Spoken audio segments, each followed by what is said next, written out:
Saudara-saudari terkasih dalam Kristus, hari ini Senin 5 Agustus 2024 dalam pekan biasa ke-18 tahun B. Bacaan dibawakan oleh Laurencia Ineke, Mazmur dilantunkan oleh Gabriel da Costa, dan renungan ditulis oleh Justinus. Selamat menekuni sabda Allah. Mari kita semakin mengasihi, semakin peduli, semakin bersaksi.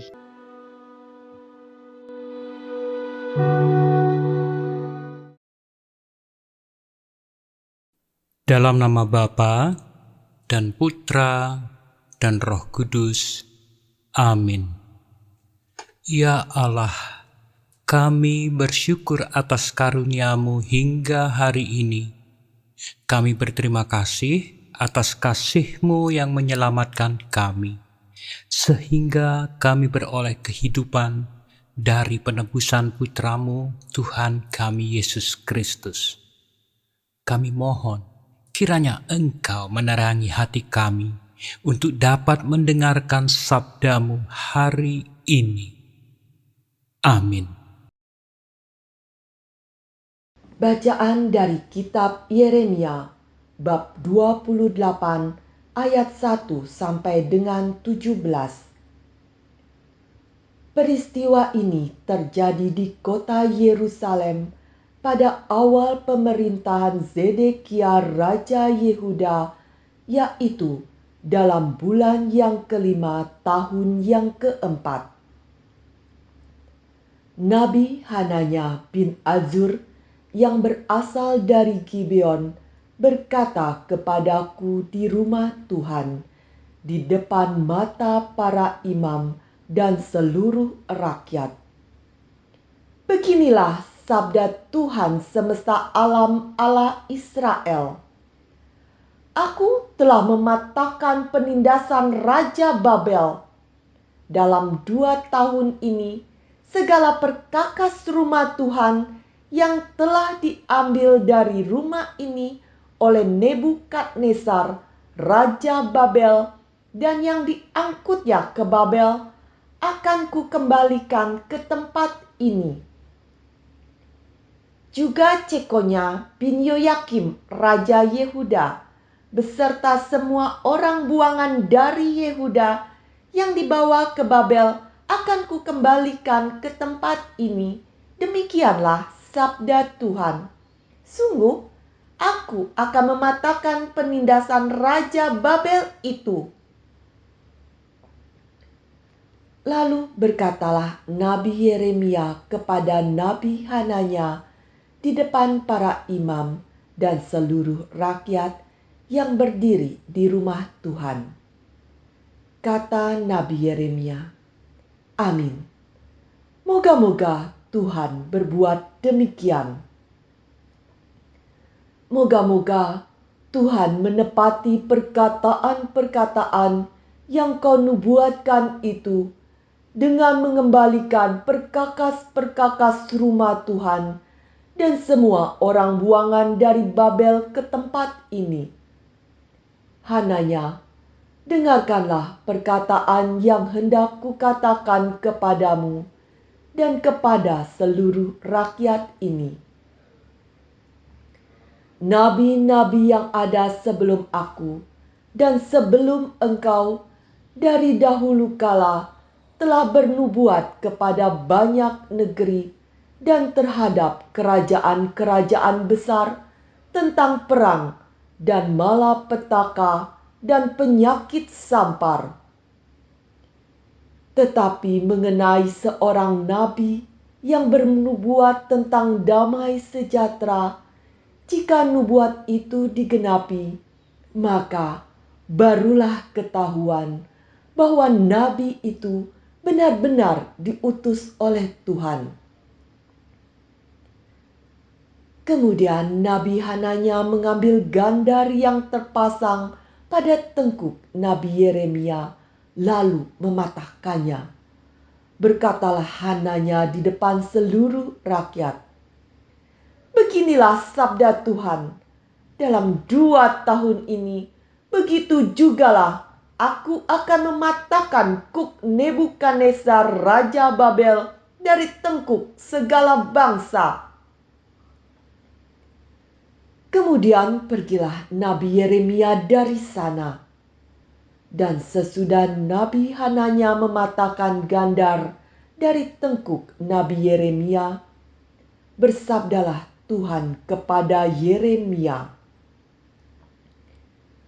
"Pergilah, katakanlah kepada Hananya, beginilah sabda Tuhan, engkau telah mematahkan gandar kayu, tetapi aku akan membuat gandar besi sebagai gantinya.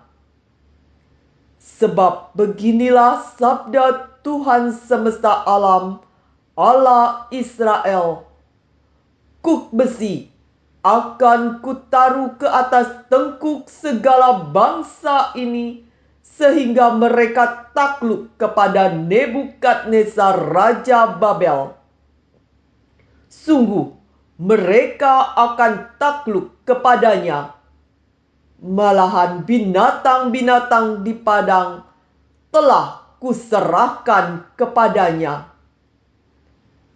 Lalu berkatalah Nabi Yeremia kepada Nabi Hananya,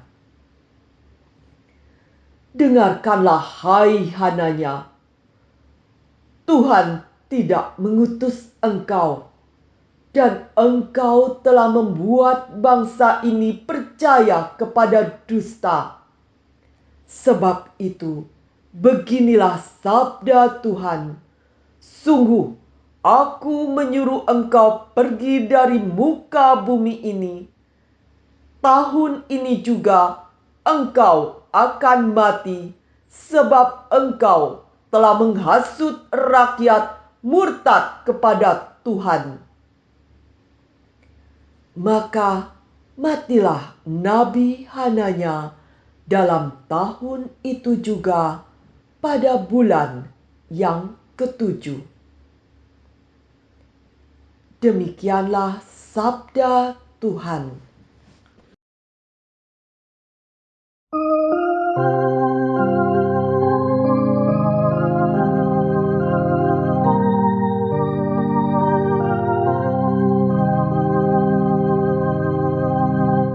Ajarkanlah ketetapan-ketetapan-Mu kepadaku ya Tuhan. Jauhkanlah jalan dusta daripadaku, dan karuniakanlah hukum-Mu kepadaku. Janganlah sekali-kali mencabut firman kebenaran dari mulutku, sebab aku berharap kepada hukum-Hukum-Mu. Ajarkanlah ketetapan-ketetapan-Mu kepadaku ya Tuhan. Biarlah orang-orang takwa berpihak kepadaku, orang-orang yang paham akan peringatan-peringatan-Mu. Biarlah hatiku tulus dalam ketetapan-ketetapan-Mu, supaya jangan aku mendapat malu. Ajarkanlah ketetapan-ketetapan-Mu kepadaku ya Tuhan. Orang-orang fasik menantikan aku untuk membinasakan aku, tetapi aku hendak memperhatikan peringatan-peringatan-Mu. Aku tidak menyimpang dari hukum-Hukum-Mu, sebab Engkaulah yang mengajar aku. Ajarkanlah ketetapan-ketetapan-Mu kepadaku ya Tuhan.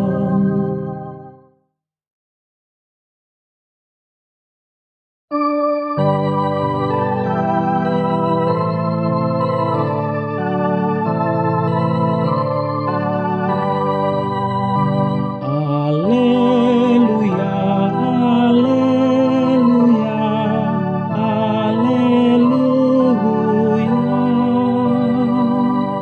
Manusia hidup bukan saja dari makanan, melainkan juga dari setiap sabda Allah. Haleluya, haleluya, haleluya. Haleluya, haleluya, haleluya.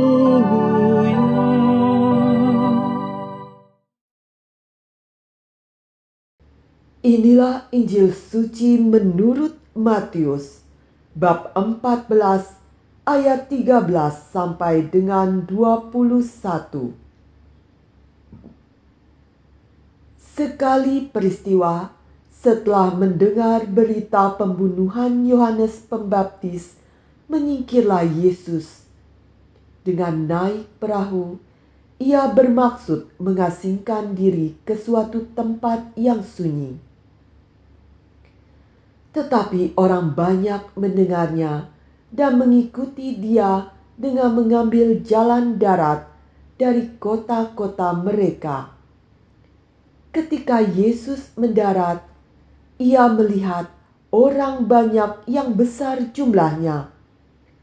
Maka tergeraklah hatinya oleh belas kasihan kepada mereka, dan ia menyembuhkan mereka yang sakit. Menjelang malam, para murid Yesus datang kepadanya dan berkata, "Tempat ini sunyi dan hari sudah mulai malam. Suruhlah orang banyak itu pergi supaya dapat membeli makanan di desa-desa." Tetapi Yesus berkata kepada mereka, "Mereka tidak perlu pergi. Kalian saja memberi mereka makan." Jawab mereka, "Pada kami hanya ada 5 buah roti dan 2 ekor ikan."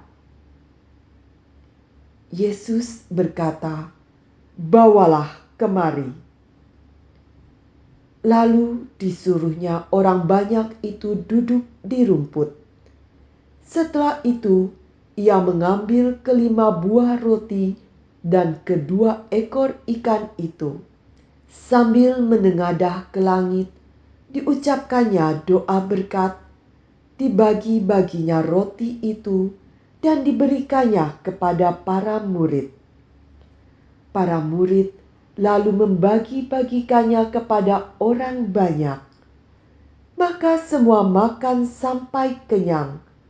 Kemudian potongan-potongan roti yang sisa dikumpulkan sampai 12 bakul penuh. Yang ikut makan kira-kira 5.000 orang pria, tidak termasuk wanita dan anak-anak. Demikianlah sabda Tuhan.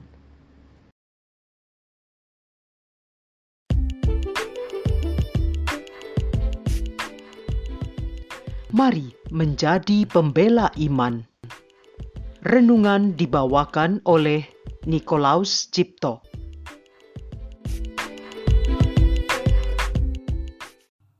Shalom Aleichem. Tanggal 27 Juli 2024, saat opening ceremony Olimpiade Paris 2024, kita disuguhkan atraksi pembukaan yang diperankan oleh pemeran dari kalangan LGBTQ yang mementaskan aksi teatrikal dengan meniru beberapa fragmen dalam kitab suci. kita melihat seseorang menunggang kuda mekanis berwarna pucat atau pale horse yang mengingatkan kita pada kitab Wahyu 6 ayat 8, sesungguhnya ada seekor kuda hijau kuning pucat dan orang yang menungganginya bernama Maut dan kerajaan Maut mengikutinya. Lalu kita dipertontonkan atraksi teatrikal di mana sekelompok orang LGBTQ berjajar di belakang meja panjang di mana tokoh sentralnya memiliki bundaran yang berkilau di atas kepalanya. Adegan ini membawa ingatan kita kepada Last Supper, sebidang lukisan mural karya Leonardo da Vinci yang dilukis pada bagian dalam bangunan gereja Santa Maria della Grazie di Milan, Italia. Lukisan Last Supper merupakan refleksi iman terhadap perjamuan Paskah terakhir yang diselenggarakan Tuhan Yesus bersama ke-12 muridnya. Dalam perjamuan inilah Tuhan menetapkan Ekaristi. Saya melihat ada beberapa isu yang bertentangan dengan iman kita, Gereja Katolik, dalam atraksi teatrikal opening ceremony Olimpiade Paris 2024 itu. Pertama, mempromosikan gaya hidup LGBTQ yang melibatkan anak-anak dalam pertunjukan yang ditonton jutaan pasang mata manusia. LGBTQ yang merupakan gravely sin, dosa maut, malah dianggap sebagai golongan manusia yang harus dilestarikan, alih-alih mengajak mereka untuk menjauhi gaya hidup LGBTQ dan berrekonsiliasi dengan Tuhan Allah. Kedua, atraksi itu menirukan fragmen-fragmen dalam kitab suci secara vulgar, dalam rupa ejekan, bahkan perjamuan saat Tuhan menetapkan Ekaristi pun menjadi objeknya. Gereja Katolik yang merupakan satu-satunya gereja yang didirikan Kristus Yesus bereaksi keras atas aksi teatrikal opening ceremony Olimpiade Paris 2024 itu. Konferensi Uskup Prancis melalui press release menyesalkan dan mengutuk adegan Last Supper tersebut. Sementara beberapa uskup Amerika juga mengutuk keras. Namun tidak seluruh gereja Katolik bereaksi seragam. Lalu bagaimana dengan gereja Katolik di Indonesia? Hingga hari ini saya belum mendengar adanya pernyataan dari para gembala gereja Katolik di Indonesia atas adegan opening ceremony Olimpiade Paris 2024 itu. Saya mencoba mencermati percakapan-percakapan kaum muda gereja di media-media sosial dan ternyata beragam reaksi muncul atas adegan opening ceremony Olimpiade Paris 2024 itu. Namun kebanyakan, untuk tidak menyebutkannya sebagai mayoritas, berpendapat bahwa itu hanyalah aksi teatrikal dan jikapun mengejek iman gereja, maka dimaafkan saja sembari mengingatkan akan kutipan Tuhan yang sangat terkenal, yakni, "Janganlah kamu melawan orang yang berbuat jahat kepadamu, melainkan siapapun yang menampar pipi kananmu, berilah juga kepadanya pipi kirimu." Ayat yang dikutip di atas berada dalam konteks Tuhan Yesus menyempurnakan atau menggenapi hukum Taurat. Baca Injil Matius bab 5 ayat 17-47, yaitu bagaimana seorang individu menghidupi aturan hukum Taurat dalam terang kasih Tuhan. Sedang atraksi dalam opening Olimpiade Paris yang kita bicarakan adalah dalam konteks bagaimana seorang gembala mengamankan kawanan dombanya yang sedang menghadapi ancaman maut yang bisa membahayakan hidup mereka. Kisah Nabi Yeremia hari ini mengisahkan bagaimana seorang nabi bernama Hananya bin Azur yang berasal dari Gibeon menyebarkan kebohongan dan dustanya yang dia klaim sebagai firman Tuhan kepada bangsa Israel. Kebohongan dan dusta dari Hananya bin Azur ini membawa bangsa Israel pada kesesatan dan murtad terhadap Allah. Lalu, apakah Allah membiarkan Hananya bin Azur menyebarkan kebohongan dan dustanya? Apakah Tuhan Allah membiarkan Hananya bin Azur menyesatkan kawanan dombanya menuju maut? Apakah Tuhan memerintahkan Yeremia untuk memberikan pipi kirinya untuk ditampar lagi dengan kebohongan dan dusta oleh Hananya bin Azur? Tidak, tidak, dan tidak. Ketika ancaman bahaya yang dapat mengakibatkan kawanan dombanya masuk dalam kematian kekal, maka Tuhan Allah juga bersikap tegas. Tuhan Allah meminta Yeremia untuk menegur dan menyampaikan hukuman Allah kepada sang penyesat, Hananya bin Azur. Lalu berkatalah Nabi Yeremia kepada Nabi Hananya, "Dengarkanlah, hai Hananya, Tuhan tidak mengutus engkau, dan engkau telah membuat bangsa ini percaya kepada dusta. Sebab itu, beginilah sabda Tuhan. Sungguh, aku menyuruh engkau pergi dari muka bumi. Tahun ini juga engkau akan mati, sebab engkau telah menghasut rakyat murtad kepada Tuhan." Tuhan Allah sangat mengasihi kawanan dombanya, gerejanya.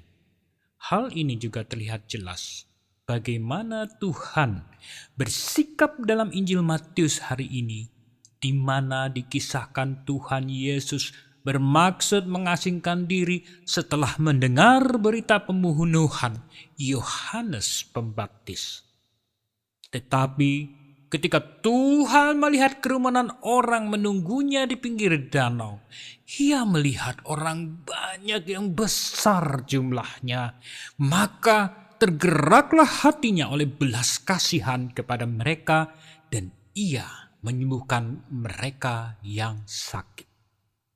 Bahkan ketika menjelang malam, Tuhan Yesus melakukan mukjizat untuk memberi makan 5.000 orang laki-laki, ditambah anak-anak dan wanita. Tuhan Yesus merupakan sang gembala yang baik dan murah hati terhadap kawanan dombanya, gerejanya. Jika para gembala kita saat ini diam terhadap ancaman dosa maut yang dipertontonkan di depan mata gerejanya dan bahkan melibatkan kanak-kanak, maka apa yang harus kita lakukan sebagai domba-dombanya? Selayaknya kawanan domba yang merasakan kehadiran singa-singa di sekitarnya, maka domba-domba itu mulai berteriak, menjerit, dan bergerak gaduh untuk mengusir singa-singa itu. Biarlah ini juga menarik perhatian gembalanya untuk datang mengusir singa-singa itu. Maka, marilah kita mulai bergerak. Speak up! Bahwa ada ancaman maut yang mengintai kita, mengintai anak-anak kita. Mari kita mempertahankan iman kita dengan berapologetika, melakukan pembelaan iman kita, sembari menjelaskan iman kita kepada anak-anak kita akan bahaya ancaman dosa maut LGBTQ itu. Kita lakukan itu sembari berharap semoga para gembala kita segera tersadar dan mulai bergerak membantu kita, setidaknya melalui pengajaran-pengajaran saat homili ataupun pada kesempatan lainnya. Let us be an apologist. Mari kita menjadi pembela iman. Semoga berkenan. Berkah dalam. Marilah berdoa. Ya Allah Maha Kudus, kami bersyukur untuk rahmat karunia daripadamu, khususnya untuk sabdamu yang telah kami dengarkan dan renungkan. Mohon bantulah kami dan mampukan kami untuk menjadi apologis yang membela iman kami kepadamu melalui gereja Katolik, agar kawanan dombamu tidak menuju ke dalam kesesatan. Amin. Dalam nama Bapa dan Putra dan Roh Kudus. Amin.